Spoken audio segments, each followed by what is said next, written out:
Olá, irmãos, amigos, companheiros, ouvintes da Palavra de Deus.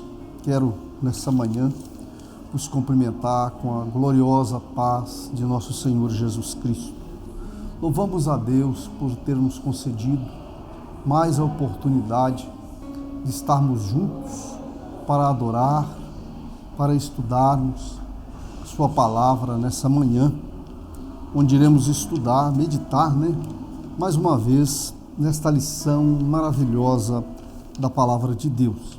A lição de número 7, de hoje, 13 de novembro de 2022. Essa lição traz por tema a responsabilidade é individual. Vamos ler a Palavra de Deus descrita no livro do profeta Ezequiel, no capítulo 18, do verso 20 ao verso 28, diz o seguinte: a alma que pecar, essa morrerá. O filho não levará a maldade do pai, nem o pai levará a maldade do filho. A justiça do justo ficará sobre ele, e a impiedade do ímpio cairá sobre ele. Mas se o ímpio se converter de todos os seus pecados que cometeu, e guardar todos os meus estatutos, e fizer juízo e justiça, certamente viverá e não morrerá. De todas as suas transgressões que cometeu, não haverá lembrança contra ele. Pela sua justiça que praticou, viverá. Desejaria eu, de qualquer maneira, a morte do ímpio? Diz o Senhor Yahvé: não desejo, antes que se vos converta dos seus caminhos e viva. Mas, desviando-se o justo da sua justiça e cometendo a iniquidade, fazendo conforme todas as abominações que faz o ímpio, porventura viverá? De todas as suas justiças que tiver feito, não se fará memória. Na sua transgressão com que transgrediu, e no seu pecado com que pecou, nele morrerá. Dizeis, porém, o caminho do Senhor não é direito. Ouvi agora, ó casa de Israel: não é o meu caminho direito? Não são os vossos caminhos torcidos? Desviando-se o justo da sua justiça e cometendo iniquidade, morrerá por ela. Na sua iniquidade que cometeu, morrerá. Mas, convertendo-se o ímpio da sua impiedade que cometeu, e praticando o juízo e a justiça, conservará este a sua alma em vida. Pois bem, esse texto de Ezequiel, ele traz um assunto que veio para combater uma ideia que se propagava no meio de Israel nessa época. Inclusive, a palavra-chave aqui é que a palavra-chave é responsabilidade. Vamos imaginar que naquela época se dizia: os pais comeram uva verdes e os dentes dos filhos se embotaram. Isso era uma forma que eles usavam para atribuir que o que eles estavam vivendo era consequência de um pecado anterior. Uma interpretação equivocada de Êxodo capítulo 20, verso 5, e Deuteronômio 5, verso 9, onde diz que Deus visitaria a iniquidade dos pais, dos filhos, até a terceira ou quarta geração. Entretanto, essa interpretação feita em Israel e vivida naquela época está equivocada. À luz daquilo que nós acabamos de ler no texto de Ezequiel. Na verdade, a interpretação correta seria: certamente Deus visitaria a iniquidade dos filhos, dos pais nos filhos, até a terceira ou quarta geração, desde que estes permanecessem nos pecados de seus pais. É óbvio, porque agindo assim, eles estariam atraindo esta parte negativa e o castigo da parte de Deus sobre a vida deles. E à luz do que nós vemos aqui, é algo inclusive observado lá no próprio livro de Deuteronômio, no capítulo 24, verso 16, que afirma que a responsabilidade é pessoal. Isso vem ser desdobrado da mesma forma, nos mesmos termos, em 2 Reis, no capítulo 14, versos 5 e 6, de tal maneira que a palavra diz: a alma que pecar, olha só como é bem pessoal, a alma que pecar, essa morrerá. Ninguém pode responder pela falha de outrem, entendeu? Então, que esse texto bíblico traz para nós a questão da justiça de Deus, na medida em que a responsabilidade é pessoal. E aqui nós vemos no livro de Jeremias, Ezequiel, tratar do assunto de uma forma bastante compreensiva e aprofundada. Esses oráculos estão no contexto, como nos revela também a profecia do livro de Jeremias, né? A ideia aqui é que não se deveria pronunciar nunca mais essa premissa de que Deus visita, vem castigar, trazer o castigo sobre os filhos por algo que seus pais tivessem cometido. Essa ideia, esse contexto doutrinário, tenho percebido nos meus dias, ou seja, nos dias de hoje. Ele aqui surge com uma forma, ou com um título de maldição hereditária, batalha espiritual. É como se estivéssemos que combater, entrar numa guerra espiritual agora, em virtude de algo que meus avós fizeram no passado. Se trouxermos esta questão à luz da palavra de Deus, iremos verificar que isto é um equívoco e não há cabimento.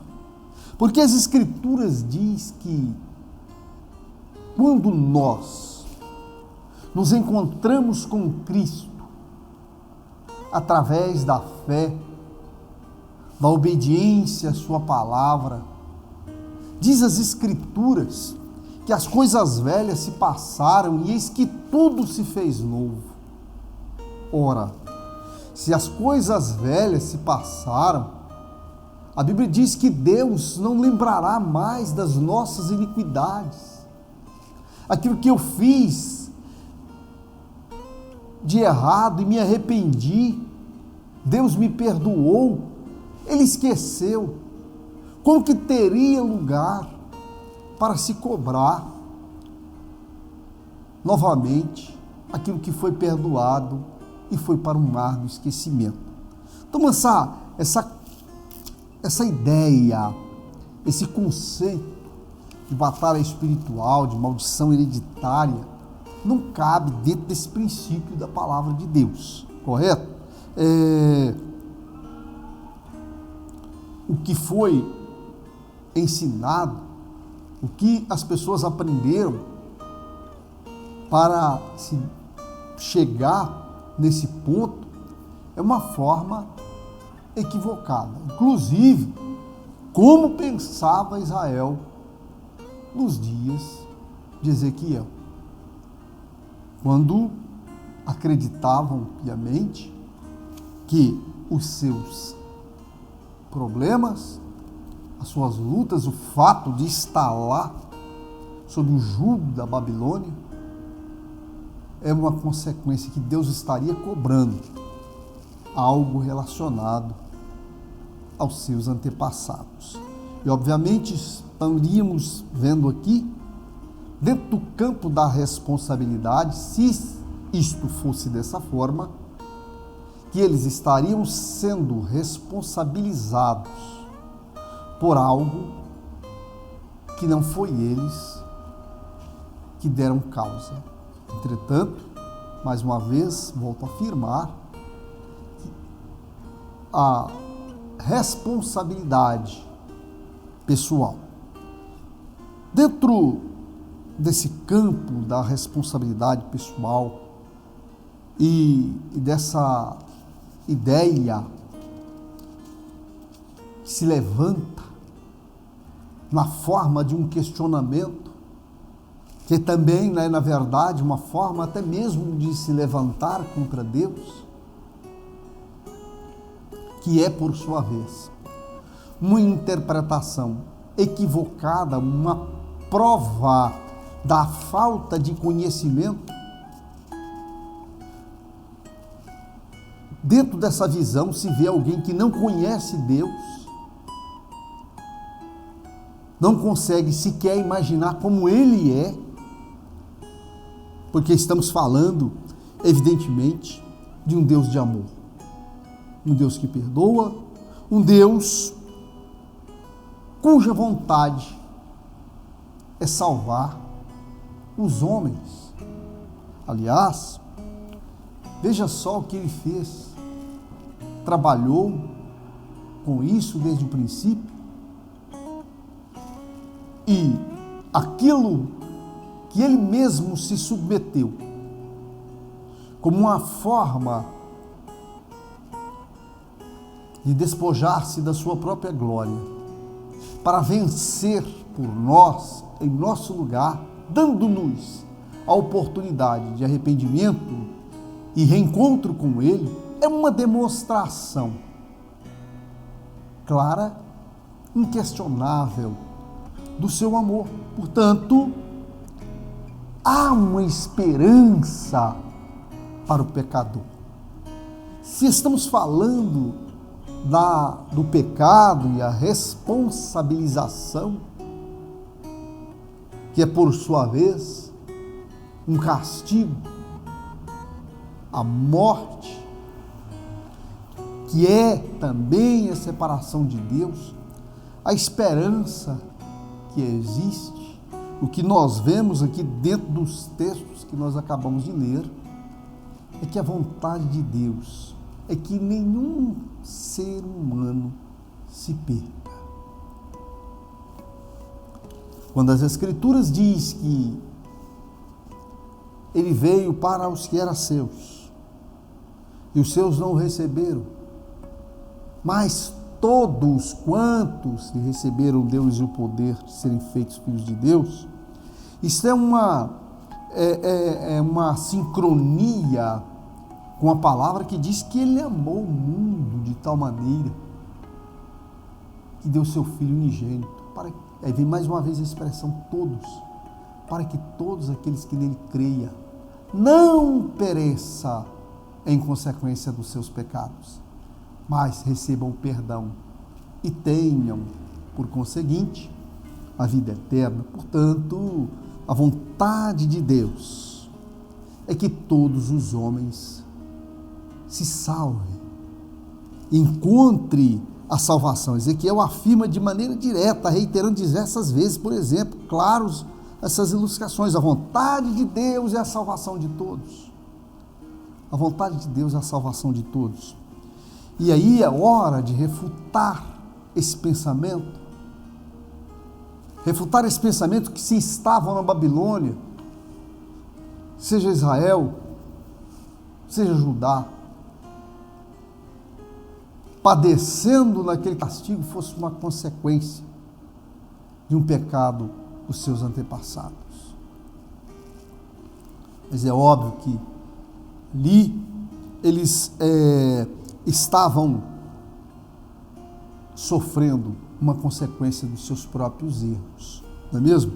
Deus proíbe o uso desse ditado popular, porque a responsabilidade é individual. A responsabilidade é individual, ninguém vai responder por algo que ele não deu causa, não é mesmo? Veja bem, nos versículos 22 e 24, o profeta explica com clareza os oráculos divinos sobre a relação de Deus com os seres humanos. Quer dizer, se o ímpio que pratica o pecado de forma reiterada, contumaz, se ele vir a deixar, se arrepender e deixar de praticar o pecado e passar a praticar a justiça, é em função dessa mudança na sua vida, ele vai receber o perdão e naturalmente a vida, ou seja, viverá da mesma forma em que um justo que deixa de praticar a justiça e passa e volta a praticar o pecado por causa da sua atitude perversa, ele morrerá e perderá a sua salvação. É o que nós vemos lá nos versículos 22, 24, e todas as suas transgressões que cometeu, não haverá lembrança contra ele, pela sua justiça que praticou, viverá. Quer dizer, quando alguém deixa de praticar o pecado e passa a praticar a justiça, através dessa prática, ele viverá. Da mesma forma, quando alguém deixa a sua integridade e começa a viver de uma forma perversa, de uma forma contrária aos princípios estabelecidos na palavra de Deus, a tendência dele é colher aquilo que ele está plantando. Dentro deste ensino da salvação, primeiro, da responsabilidade individual, pessoal, e da vontade de Deus de salvar a todos, observemos esta lição maravilhosíssima, que, primeiro, descortina no fato de que Deus ama os pecadores de uma forma incondicional, estabelecendo, ao mesmo tempo, mecanismos, recursos, que, através deles, é possível, de uma forma plena, alcançar a salvação que Ele deixou para nós antes da fundação do mundo. Entretanto, como vemos neste ponto da palavra do Senhor, essa salvação não é incondicional. Ela é condicionada ao arrependimento, a uma atitude caracterizada pelo abandono do pecado e da transgressão. Ao mesmo tempo em que se observa que alguém que abandona também os bons costumes, deixa de praticar aquilo que é correto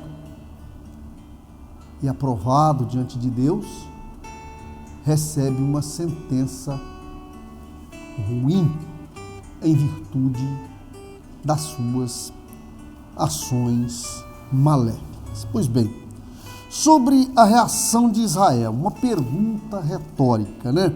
No versículo 25, duas perguntas. Não é o meu caminho de... Aliás, Deus tem essa forma de apresentar uma verdade através de perguntas. Não é o meu caminho direito? Não são os vossos caminhos torcidos? A pergunta retórica não espera a resposta. Na verdade, trata-se de uma afirmação em forma de pergunta, é o que Yahvé afirma nessa passagem. Esses recursos estilísticos são frequentes nas Escrituras, como nós vemos, por exemplo, não é Arão, levita. Não errais vós em razão de desconhecerdes as Escrituras e o poder de Deus, entendeu? Depois desses questionamentos e perguntas, o que nós vemos é que o nosso Deus é perfeito e as suas ações são corretas e que o que se via em Israel, principalmente durante o calor, o castigo vivido durante o exílio, era questionar Deus, como se Deus estivesse sendo injusto para com eles. Notem bem que na hora da prova, na hora da luta, da provação, é comum as pessoas insurgirem contra o Criador, correto? Mas o que ocorre nisso aqui é exatamente a falta de conhecimento acerca de Deus e de saber quem Ele é. Nosso Deus é um Deus de amor, é um Deus, essa capacidade de perdoar, de ser longânimo, esperando que o pecador venha tomar uma posição em sua vida. Notem bem, quando nós, por exemplo, podemos mencionar, porque se enquadra perfeitamente dentro dessa regra que nós estamos apresentando, a situação de Nínive. Nínive é uma cidade pervertida, uma cidade onde o pecado subia na forma, não de fumaça, era um fumo, às narinas de Deus. E o Senhor propõe um castigo, um juízo sobre aquela cidade, em função do seu pecado, da sua desobediência. E Jonas vai e anuncia esse juízo. Diz as Escrituras que o rei se arrepende e convoca toda a cidade num jejum, se veste de saco, inclusive até os próprios animais pagarão um preço, demonstrando arrependimento e esforço, embora ele não foi conservado, porque depois eles voltaram a reincidir no pecado, mas pelo menos nessa primeira ação, nesse primeiro ato de arrependimento, de conserto, o que se viu por parte do Eterno? Deus volta atrás. E o que ele tinha anunciado ao profeta Jonas, que ia fazer com os ninivitas, ele deixa de fazer. Um exemplo disso que nós acabamos de ler, daquilo que nós estamos abordando nessa manhã,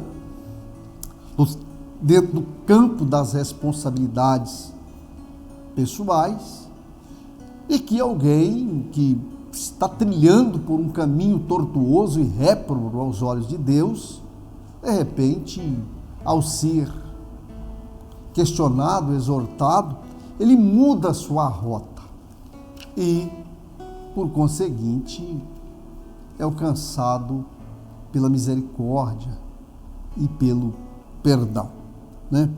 Ezequiel deixa claro, mais uma vez, como um sol do meio-dia. Ele deixa claro como a luz que brilha, né? Acerca dos atributos divinos. Quando eu falo de atributos divinos, eu estou falando dessa qualidade, dessa característica do ser eterno, indescritível, de nos querer bem. Na verdade, nós, seres humanos, enfrentamos as mazelas do dia a dia, e algo que nos traz tortura, isso é uma consequência das nossas próprias escolhas. Na verdade, isso está dentro da lei da semeadura. Aquilo que o homem semear, isso ele vai ceifar. É uma regra obrigatória. Quando você semeia alguma coisa, você vai colher necessariamente aquilo que você semeou. Então, quer dizer, se caminhamos pelo caminho da amargura, se colhemos frutos que se consubstanciem em nossa vida em forma de lágrimas e tristeza e dor, não é porque Deus preparou isso para nós, mas é uma consequência das nossas escolhas, da forma como seguimos e prosseguimos o nosso caminho, correto? A Bíblia declara com todas as letras que Deus é justo, entendeu? Considerando a justiça como atributo no sentido absoluto de perfeição. Deus é um justo juiz, e sendo um justo juiz, Ele não vem trazer para nós situação que nós não merecemos. Aliás, quando nós falamos em nossas ações que por si só atraem juízo da parte de Deus, eu quero te deixar bem claro que a misericórdia de Deus é a causa de nós não sermos consumidos. Sabe por quê? Porque a misericórdia de Deus faz com que nós não venhamos receber aquilo que nós merecemos. Ou seja, em virtude das nossas ações nefastas, merecemos inexoravelmente o castigo da parte do Eterno, a saber, em virtude desta ou daquela ação, traz, sem dúvida alguma, um resultado nefasto. Entretanto, e não obstante, as nossas atitudes que reclamam punição, na grande maioria esmagadora, Deus, por sua infinita misericórdia, não retribui a nós segundo o que merecemos, segundo a nossa responsabilidade pessoal. Quando isso acontece, estamos falando que a misericórdia de Deus está imperando a nosso favor, porque nesse caso não estaríamos recebendo o que os nossos atos mereciam, correto? E aqui nós falamos, finalizando a meditação nessa manhã, sobre o arrependimento, né? Deus é justo e misericordioso, conforme estou falando com vocês, E a retribuição do pecador contumaz vem depois de experimentar a longanimidade de Deus, sua paciência, porque é óbvio que a pessoa permanecendo no seu erro, tendo a oportunidade de se arrepender e deixar o erro, não deixando, vai chegar uma hora que ela vai colher o fruto do seu desvio, o fruto da sua atitude ímpia, nociva e contrária às vontades de Deus. Por exemplo, que nós sabemos que vai acontecer. Um dia existiu um mundo como o nosso de hoje. Só que os homens começaram a praticar a maldade e Deus anunciou um fim. Um fim a tudo aquilo, aquela sociedade, aquela geração.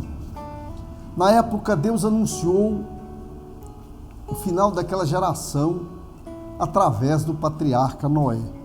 Só que ele era tido como um louco, alguém que falava besteira, alguém que noticiava um absurdo, a semelhança de hoje.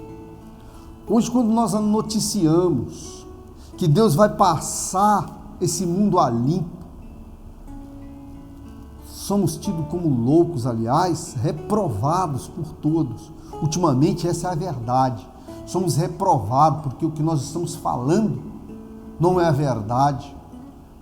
Nós estamos trazendo algo que vai de choque com aquilo que as pessoas defendem, vai de choque com aquilo que as pessoas querem para si, para os seus filhos. Aliás, de choque com as próprias pretensões do próprio Estado, não é mesmo? Só que tem uma coisa, o que nós noticiamos vai acontecer. Da mesma forma, nos dias de Noé, que este anunciava que haveria um dilúvio e não lhe deram crédito até o dia que começou a chover e a porta da arca já estava fechada, quando alguns quiseram entrar, mas aquele que fechou, a fechou por fora. Da mesma forma, nós noticiamos que Deus vai passar esse negócio a limpo, mas somos tidos como loucos e ensinamos uma coisa que não convém. É melhor pecar. Os homens preferem o pecado. Os homens preferem desobedecer a Deus. Mas o tempo do arrependimento vai passar. E depois que tiver passado, já não haverá mais lugar para ele. Correto? Uma história de Noé que se repete em nossos dias. A resposta dada aos críticos deixa claro também que mesmo o ímpio na sua impiedade, deixando o pecado, voltando a praticar a justiça, tem perdão. Todos precisam de arrependimento e buscar o perdão de Deus e não acusar o próprio Deus. Essa história se repete em nossos dias, porque a tendência as pessoas culparem a Deus pelas suas mazelas. É algo que nós temos vivido, é algo que nós temos presenciado e testemunhado. Quero ler aqui a conclusão. Depois de refutar o imaginário popular de que Deus estivesse sendo injusto pelo castigo do povo, o profeta chama os seus leitores para uma reflexão. Esse discurso soteriológico é muito importante e continua atual na vida da igreja e na pregação cristã. É nossa responsabilidade levar essa mensagem aos perdidos da terra. Portanto, aqui nessa manhã, eu quero fechar esta palavra, esta lição, advertindo-lhe, meu irmão e minha irmã que acompanha através desse vídeo, todos vocês que irem a ter contato com ele. Te digo, o tempo do arrependimento vai passar. Ele ainda está vigente. E noticiamos que a responsabilidade é individual. E Deus vai exigir de cada um, porque a Bíblia diz que um dia todos nós, todo joelho se dobrará. Um dia enfrentaremos a morte. Todos terão que passar pela morte. E depois disso vem o tribunal de Deus. E ali cada um de nós prestaremos conta das nossas ações, daquilo que tivermos feito através do corpo, seja bom ou seja ruim. Todo joelho se dobrará diante dele para prestar conta. Cada um terá que prestar conta dos seus atos. Esta palavra, quando nós a noticiamos, quantos que dela debocham? Mas o tempo é o fiel ministro de Deus. E ele vai dizer, quando tudo isso acontecer no seu tempo, que você possa refletir no que acabamos de meditar nessa manhã. Eu tenho certeza que refletindo isso se tornará uma bênção na sua vida. Quero estar te convidando para estarmos aqui logo mais a partir das 19 horas, um grande serviço de adoração a Deus, de agradecimento. E eu tenho certeza que se você comparecer, o Senhor tem uma grande bênção para você. Quero nesse instante estar fazendo uma oração contigo. Senhor nosso Deus e nosso Pai, te agradecemos por este momento, pela Tua palavra. Eu rogo a Ti, Senhor, por todas essas pessoas que interagem conosco através da meditação desta palavra nesse vídeo. Abençoa, Senhor, para que isto possa ser uma bênção na vida delas. Senhor, oramos e te agradecemos no nome de Jesus. Eu quero agradecer a sua companhia, que Deus te abençoe. Fiquem todos na paz do Senhor.